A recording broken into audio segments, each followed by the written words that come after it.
My involvement came recently when I started the Hudson River Pageant. I don't know if some of you were here earlier, you saw my presentation on the pageants I did to preserve the community gardens.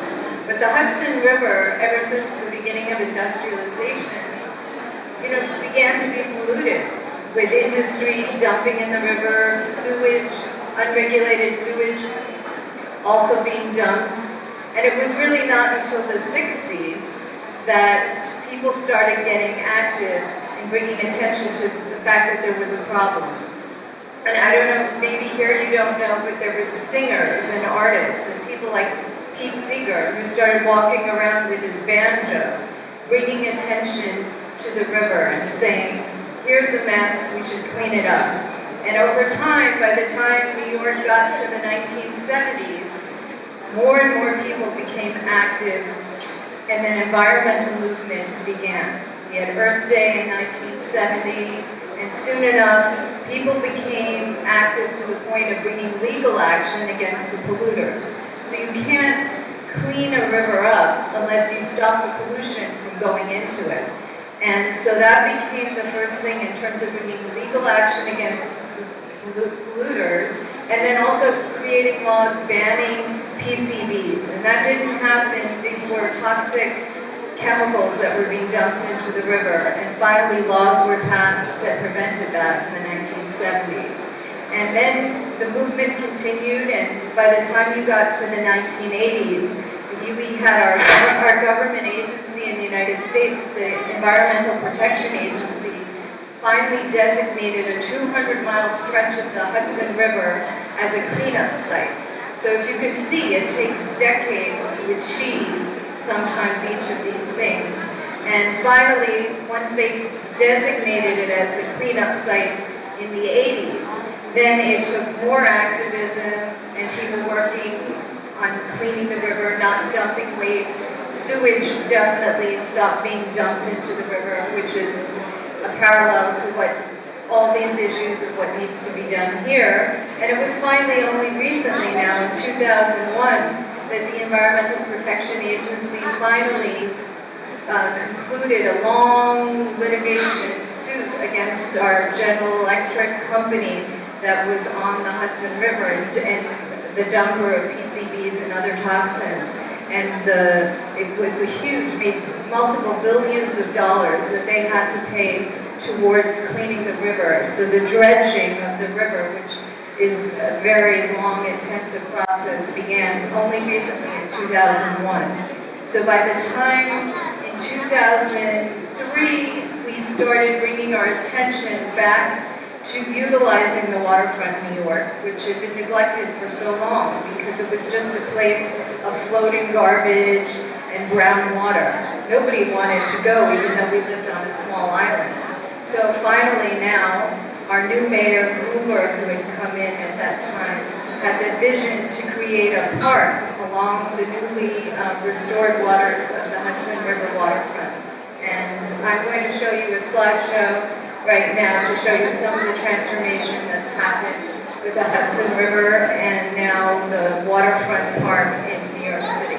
So when I got involved in 2009, after using all the pageantry that I saw here in Madurai towards preserving the community gardens for 15 years, I then took it to the Hudson River to highlight the restoration and then keep people mobilized and bringing attention to all the amazing things and honoring the people who had brought the river back.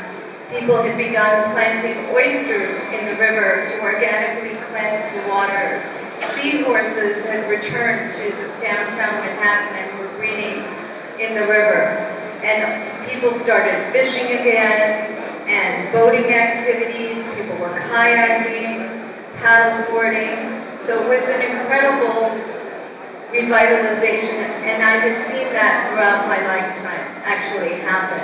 So when I spontaneously came here to Madurai again this past December and saw the state of the river, I and my friend had been writing a book on the Vaigai. We said maybe we can get involved and help with this whole effort. So I'm going to show you some pictures from the Hudson River Pageant, which ended up being a 5-hour procession along the waterfront in downtown New York. And for 3 months we ran workshops where community people, students, and local artists came together building puppets and costumes and visuals highlighting the species and habitats, the issues of the river, and also addressing climate change. So if you can imagine, along the downtown waterfront for a mile or two were 13 performances along the route. And the whole community participates in creating this event. So it's not just like an event where you hire professionals to show up and perform. People create new work, they think about the issues, and find ways to creatively express them and then present them to the larger community. 3 months, from January through April, we want to hold community workshops. We're now trying to engage local Madurai folk artisans who work with clay sculpture and wood carving, paper mache, costume, the people who create costumes and vegetable dye techniques. And we're going to run these workshops at the Tatadan Academy and the Vaigai College of Engineering. And community people will be invited to come and participate. They can also independently create art projects highlighting different aspects of the river. So if anybody is interested, people can come to us and we can develop more collaborations. This is for both visuals, like the puppets and the costumes, and that you see that are part of the procession, as well as performances. Like we can have dance choreographers collaborating with different communities of farmers or fishermen to create pieces and performances along the river. And people who do this beautiful pull-up with the rice powder will be invited to come on the day and create imagery, but all with highlighting the issues and the Vaigai River.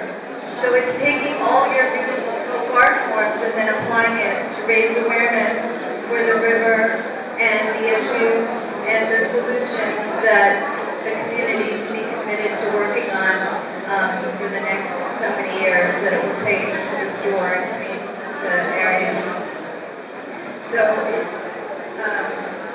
So I made a presentation. It's in English, so hopefully you understand.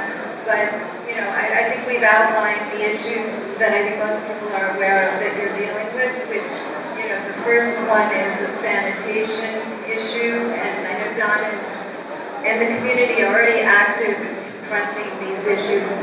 So the first step is really, you know, preventing the sewage from going into the river and getting the people in the community active in terms of not dumping waste and having a proper program put in for sanitation and to prevent the plastics and other elements that are just having nowhere else to go but being dumped all over and into the river.